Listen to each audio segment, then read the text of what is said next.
Howdy, ladies and gentlemen of the Maroon Faithful, Red Asses, near and far, New Army, Old Army. Aggie Central is back from sabbatical. To most, that means absolutely nothing. This is one of, if not the smallest, most inconsequential channel out there. So why come back? Why come back, Central?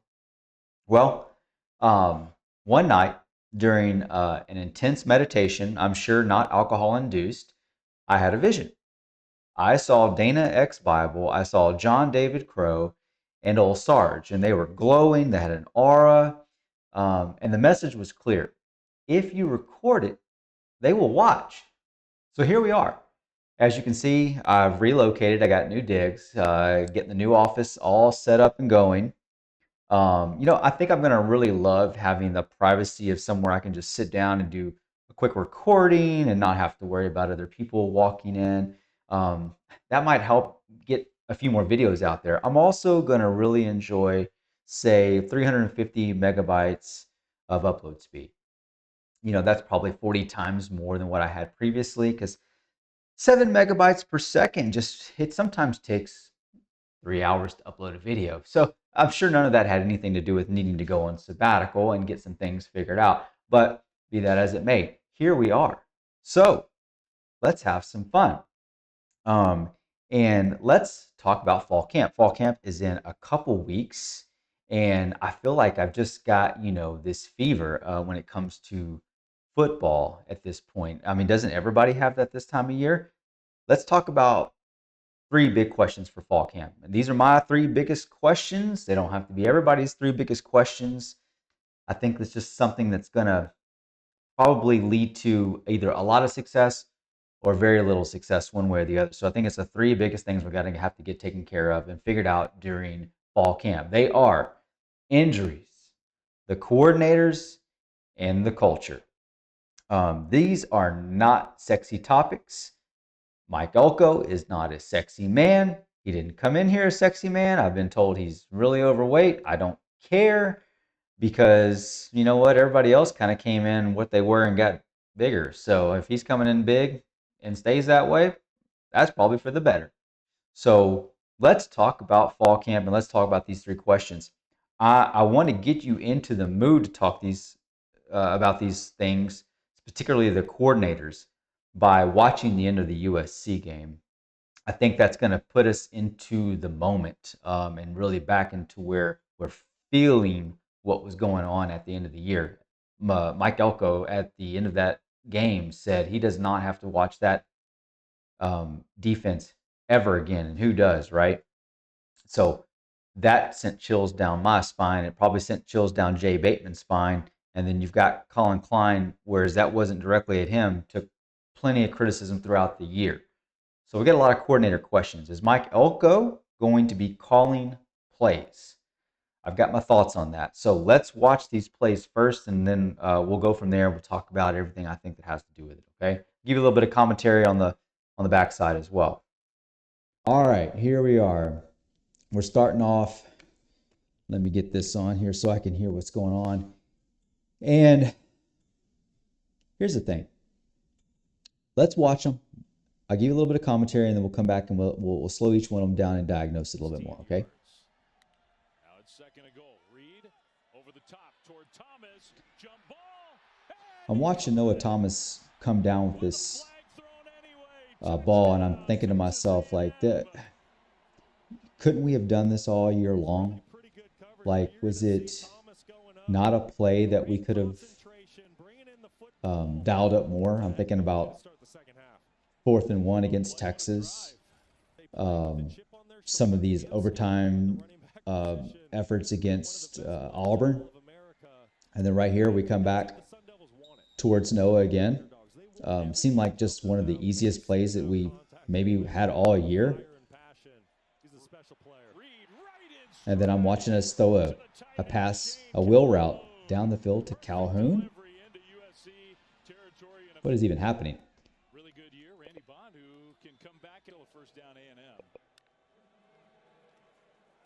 Okay, so 4th-string running back E.J. Smith is just kind of running between the tackles nonchalantly. where did this happen? We thought he couldn't run the ball.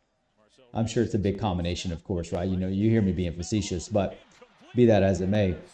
Finally, finishing up with this play that I felt like really turned the tide in the game was probably the momentum swing, just as the announcer is saying, but one that just probably signaled that some of the things that were festering underneath are still kind of there. So, all right, let's stop it right there. Let's go back. Let's take this sound away. We don't want to listen to this anymore for right now. And let's get back to the first play. Let's talk about what we noticed right off the bat. We'll go through this kind of quick, but just at the very beginning, you can't, okay, so you barely see Noah Thomas at the bottom now.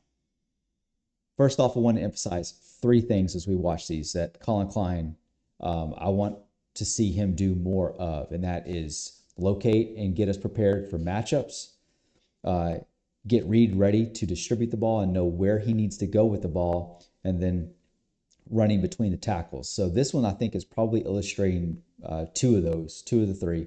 First off, we've got a matchup, and Noah Thomas is down there, one-on-one coverage.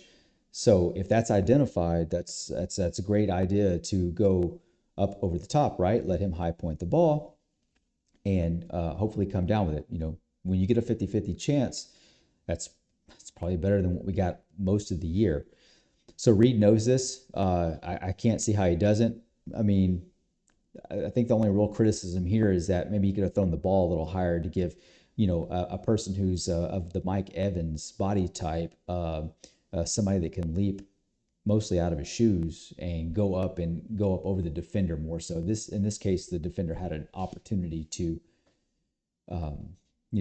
get his hand on the ball, which I'd prefer that not to be. But still, I like how quickly this play was dialed up, how quickly it was run.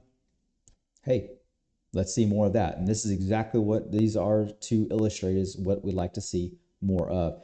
Now, again, going right back to the same situation on the next play, you got one-on-one coverage. It is second and like 6. Sounds like a great idea for like a 4-yard hitch, and then like maybe see if you can get the extra 2. But for that to happen, you've got to be on the same page, through and through. Either that or the play has to be perfectly called so that Reed is only going to, like, say, one spot. We don't hope for that to be the case. We hope he's able to discern where it needs to go based off of, the way the defense lines up. So he does exactly that. He gets the ball, goes straight to Thomas, and then he makes a quick move, kind of breaks a tackle. He's a hard guy to tackle, just like Mike Evans was. Going to miss him. He's going to Georgia. But I actually think we're going to be better off in some different areas and some different ways. But if I'm thinking about this particular play, and I hate to bring up this name as much as it reminds me of a clown, but when you look at Lane Kiffin's offenses and between his wide receivers and his quarterbacks, I mean, when they are firing on all cylinders, it's like snap, got the ball, throw, snap, catch the ball, throw. And it's like they are one and the same a lot of times. And I'd really like to see that more from our offense, especially with these types of plays, whether it be getting him the one-on-one matchup or just Reed knowing that, hey, he's got, certain types of leverage. He can go here with the ball, he can go there with the ball, and being able to distribute it very quickly and competently. So great play. Hopefully we're going to see a lot more of this from Colin Klein. And this play, as perplexing as it may be, I don't want to make a huge deal about it, but you got Theo on the top side there, and you got Calhoun on the bottom. Calhoun's a blocker, Theo's a catcher. Theo had some issues in the Texas game, missing Colin Simmons on that 4th and 1 play. I'm going to show you why I think he can remedy that here in just a little bit, but Calhoun's not catching a pass, right? But if you watch the safety, he doesn't think that either. So he's going to come up on him, and perhaps Colin Klein, dialed this up a little bit more so. I'm sure it has a factor of, them not knowing much about us at this time. Went too far back. Doesn't have a good sense because they are playing with some backups here as well. And then what happens is he overreads this, thinks he's going to block probably. Calhoun goes out on a wheel route, and you got Marcel Reed outside the pocket a little bit, delivers a perfect pass. What more could you ask for? So we finished that drive with a field goal. And then maybe one of the most emphatic plays that we had in this whole time, you just got, E.J. Smith taking it, basically right up the middle, or at least inside the tackles, which was the third point I was trying to make that I'd like to see Colin Klein answer while we're in fall camp, is just being able to run this between the tackles. We had a couple plays against Texas. We need to make sure that we're able to get, when they are available, 4th and 1s on the 5-yard line. These things have to get converted. Certainly a returning offensive lineman is going to help with that. But I think more so as a redemptive play, if you go back to the very beginning, just look right there above 71, and that's Theo again. So he's on the top side there. When he comes inside, he engages his, let me get us a little bit more partition view. Yeah, this is much better. And so he engages the defender. Look how physical he's being with this guy. He's pushing him down the field, and he's affecting this guy big time. And then, we watch this play and we watch EJ run, and lo and behold, it's actually Theo that's like right there next to him, 8, 9, 10 yards down the field. So that type of physical play is going to be a real big deal coming out of fall camp, having a 2-game warm-up and then getting into a very physical team of Notre Dame, and then playing a number of those throughout the year, whereas I think we got worn down throughout the year and that physicality just wasn't there at the end of the year. If we've got that from him, things really start to open up. Last play, which is, in the end, it's when it's a head scratcher. It's like, why does this happen? You've got a great matchup again, probably 1-on-1, and you can't hardly see Noah, but he makes a good move, things that we haven't really done much of throughout the entire year. But he moves outside, brings it back inside, so he creates space. Reed trusts him to do that, and then, for all I can tell, if you look right here, it looks like the ball's in perfect position. So I got no problem with this play. Of course, we get the tip. We don't execute and come away with an interception. But interception aside, this is probably a textbook play of something we'd love to see a lot more from this offense. So that's my case about what I'd like to see from Colin Klein's offense this next year, and hopefully he's going to get all this figured out in fall camp. Moving over to the defensive side, as you watch all these, okay, I want to get you in the mood again. As you watch these, focus on the safeties. It's my belief that the defense lives and dies by the safeties.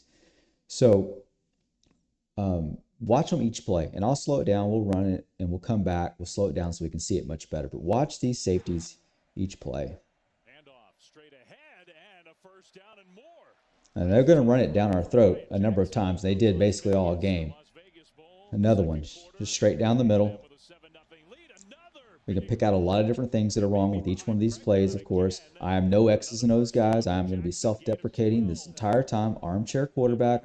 I'm just trying to talk about this. I'm not trying to really say what has to happen. So never take anything I say that way. Good Lord. I know absolutely nothing. But I can watch things. I can see what things are kind of going on. As can you. So I think we're kind of obligated to do some of that whenever we see this. Now, Bryce Anderson's been pretty good at tackling all year long. Tough play. No need to be, hypercritical on some plays. Look at your 2 high safeties again. And at this point, our safeties are making the tackle. The questions for me become like, well, why is that being the case? Why are they doing that? Well, we'll slow it down and look at it. Sometimes a play by the offense is just a good play. I don't think there was much going on wrong with that play from our standpoint, but they just made a good play. Now you got a different situation going on here at the bottom of the screen with BJ Mays playing that. He runs on his hip the entire way. He's physical. You'll see him put his hands on him later on. Puts himself in a position.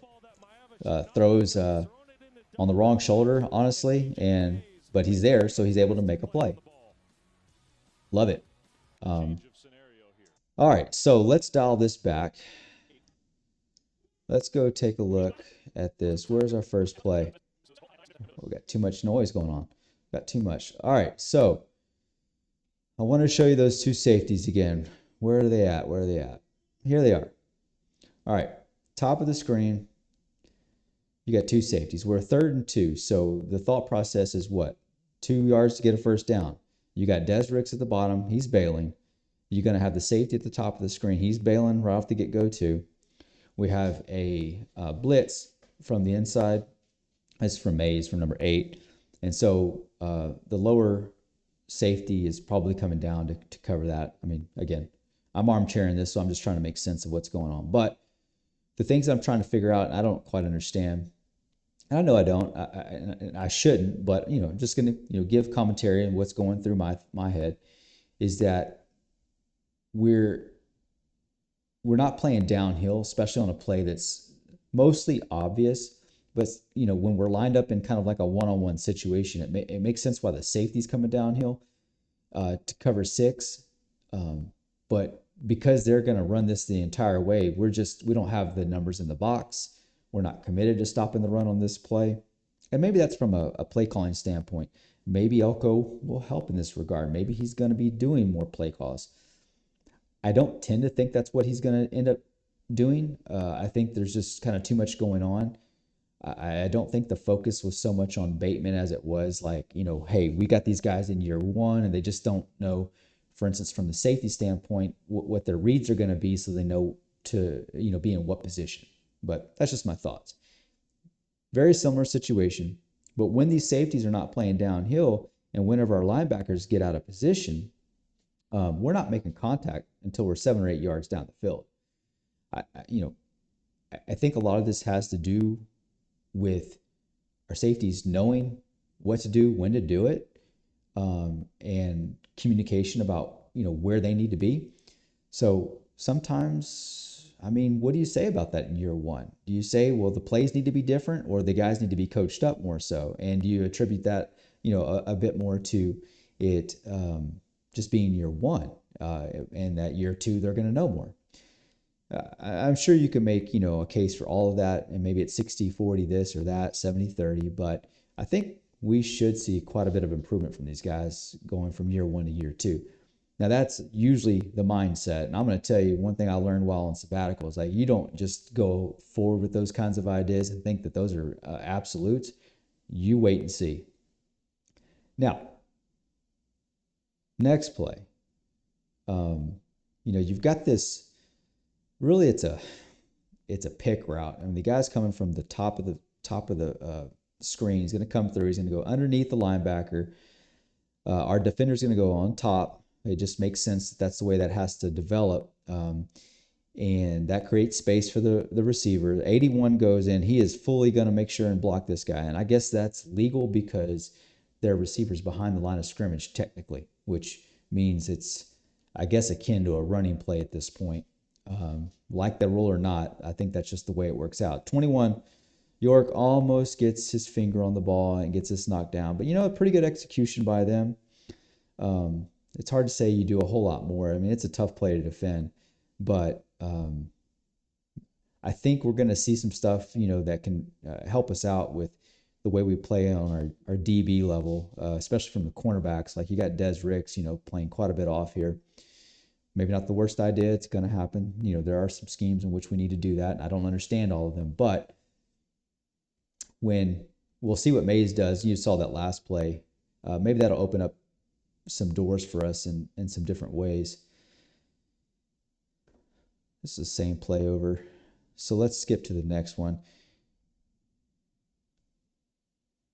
Again, you got a situation where we're almost outmanned in the box, I think. We got 7 there. It's 7-on-7.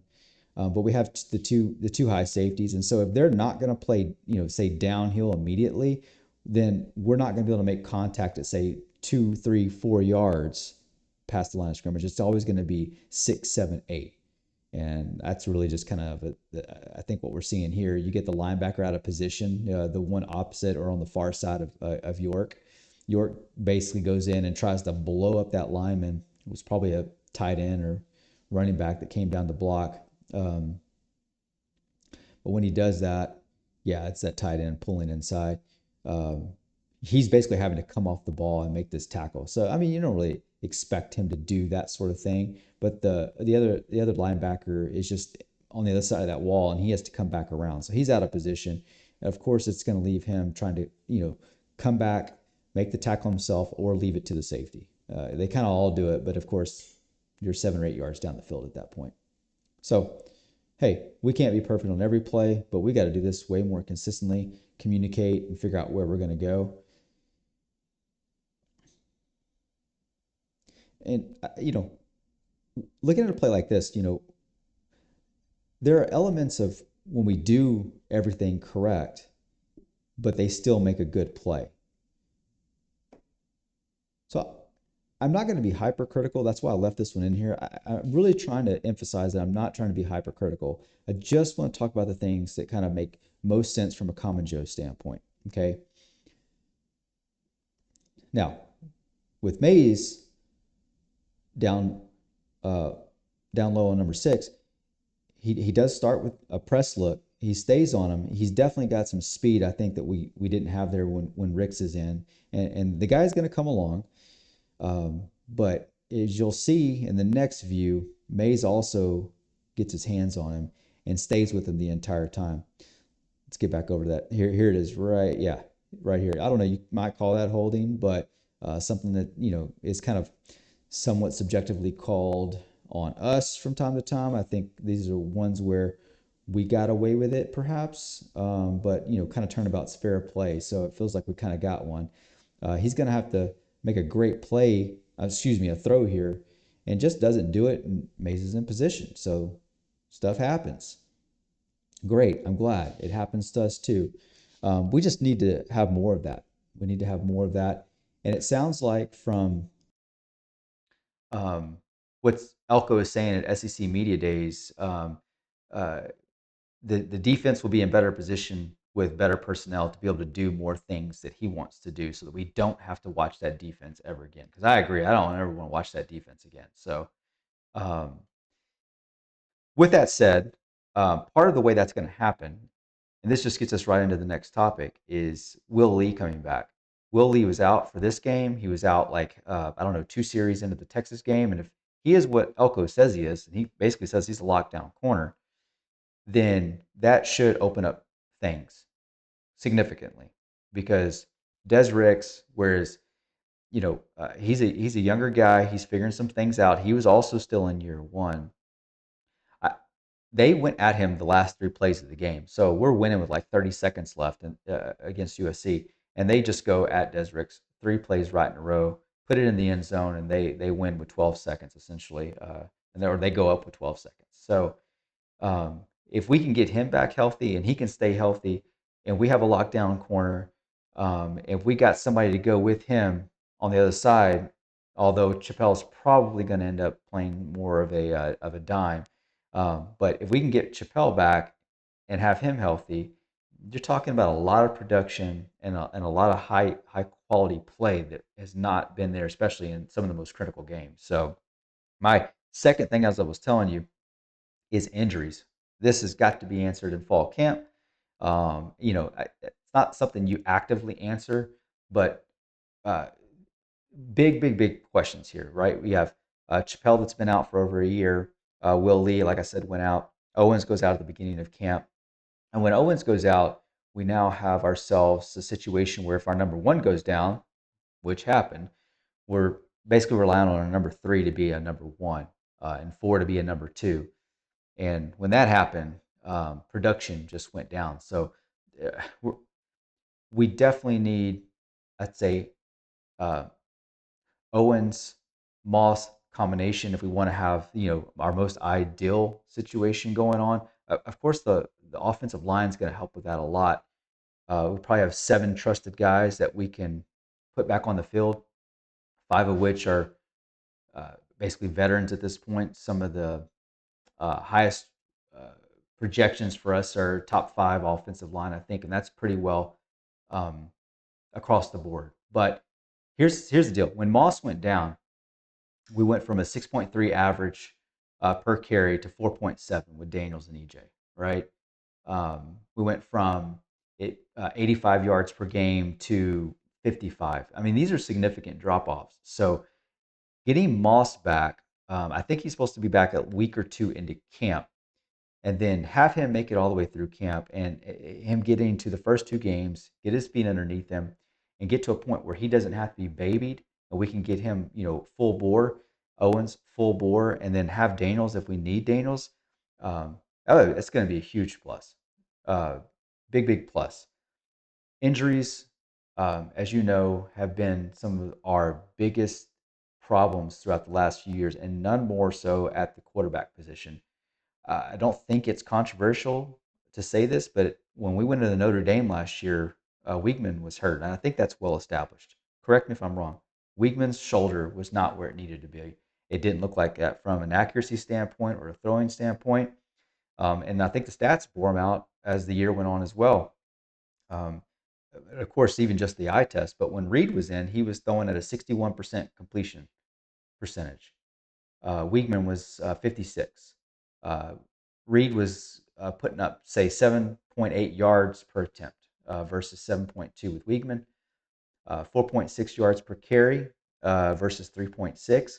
So, yeah, you kind of put that in and emphasizes his intangibles. I showed you the one play where he threw to Calhoun. He's really getting out of the pocket.